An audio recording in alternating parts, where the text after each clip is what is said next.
for the 27th session of the India-Russia Intergovernmental Commission on Trade, Economic, Scientific, Technological and Cultural Cooperation. Let me begin by thanking you, Excellency, and the Russian side for your warm welcome and hospitality. Since our last session, our leaders have continued to provide clear direction for our special and privileged strategic partnership. The 23rd India-Russia Annual Summit, which was held in December 2025, reaffirmed our shared commitment to deepening long-term economic cooperation.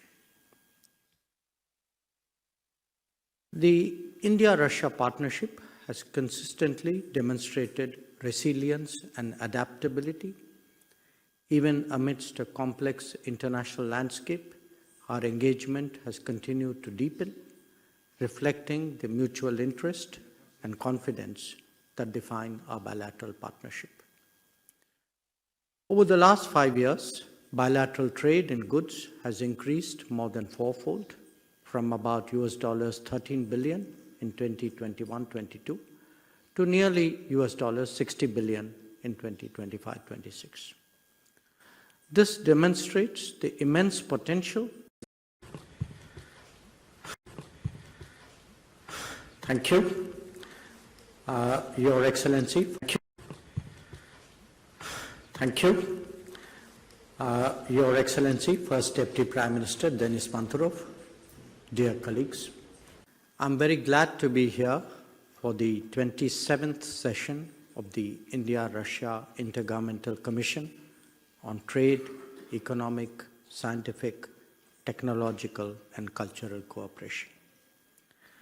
Let me begin by thanking you, Excellency, and the Russian side for your warm welcome and hospitality. Since our last session, our leaders have continued to provide clear direction for our special and privileged strategic partnership. The 23rd India-Russia Annual Summit, which was held in December 2025, reaffirmed our shared commitment to deepening long-term economic cooperation. The India-Russia partnership has consistently demonstrated resilience and adaptability. Even amidst a complex international landscape, our engagement has continued to deepen, reflecting the mutual interest and confidence that define our bilateral partnership. Over the last 5 years, bilateral trade in goods has increased more than fourfold, from about $13 billion in 2021-22 to nearly $60 billion in 2025-26. This demonstrates the immense potential of our partnership, and the rapid expansion of trade has, however, been accompanied by a significant widening of the trade imbalance, which has also increased from $6.6 billion to over $50 billion. Addressing this imbalance is today one of our foremost priorities.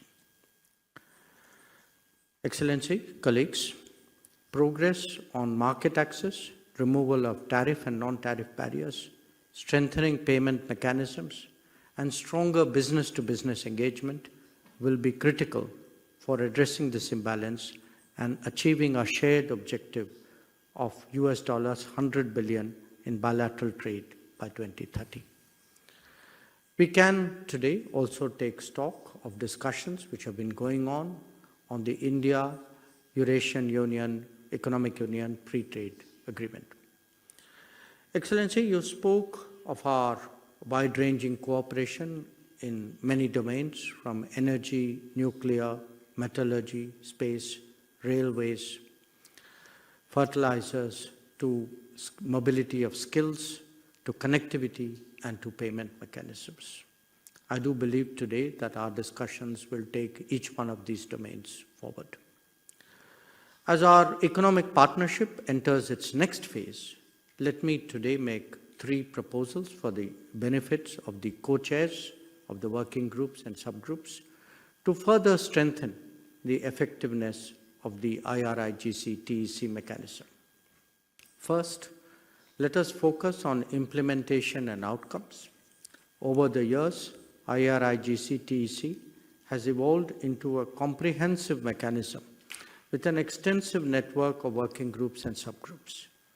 Going forward, the effectiveness of our efforts should increasingly be measured by the outcomes we deliver.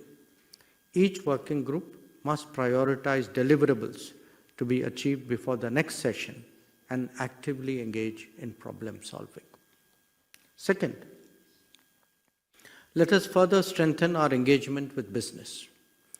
Governments can create enabling frameworks, but it is our businesses that trade, invest, innovate, and create jobs. Our institutional mechanism should therefore remain closely aligned with the priorities of industry.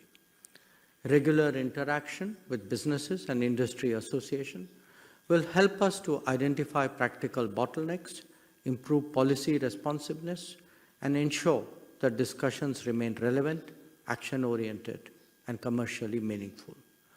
The holding of InnoProm in India in the coming weeks is a very good signal in that regard. And third, constantly update our view of opportunities and explore new possibilities. The complicated international scenario will constantly throw up fresh ideas because we are all focused on de-risking and diversifying. Economic demands and technology requirements will add to this mix. Our fundamental complementarity still remains underexplored. But even the last few years have seen progress in realizing this potential, and we must take that forward. So let me conclude, Excellency, by reiterating our intention of fully utilizing the IRIGC platform to realize our stated goals.